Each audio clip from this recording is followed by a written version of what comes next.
Hello traders, welcome to this video. We want to talk about break of structure and change of character. What is break of structure? A break of structure occurs when price breaks a significant high or a significant low price. This indicates that the current trend is likely to continue. It reflects a confirmation of the prevailing trend. As you can see here, we have a downtrend that has been established here.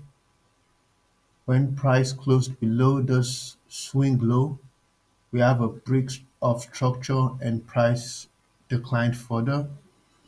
When price closed below this swing low, it's declined further.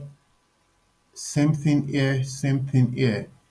Here, when price closed, it's pushed higher. So a break of structure reflects a confirmation of the prevailing trend. We have both bullish break of structure and bearish break of structure.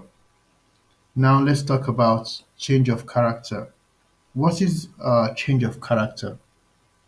A change of character occurs when the price reverses direction and breaks the most recent trend defining swing.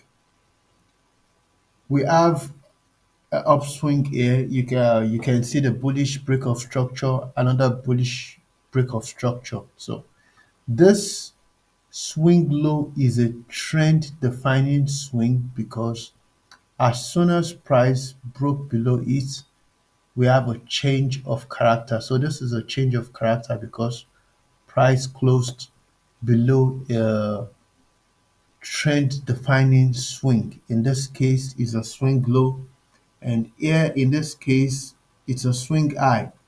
We have a bullish change of character here when price closed above a trend defining swing high. So uh, it identifies the end of a trend and the beginning of a new trend.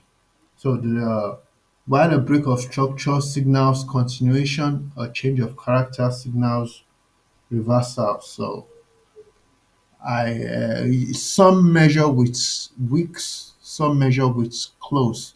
In this case, this indicator has been programmed to measure based on the closing price. So you can see it only marks to the candle that closes above the swing price in question. So I hope this explains to you what a break of structure and a change of character is. In the coming videos, I'm going to show you how to build a MetaTrader 5 indicator that can mark out the break of structure and change of character on your charts, and how to build a MKL5 custom function for your expert advisor that would also mark out and store all of this information for use in developing more complex trading strategies. So if you like this video, don't forget to like, comment, subscribe, and share with your friends. You can share idea for my next video in your comments and ask questions. I'll be glad to help. Thank you. Goodbye.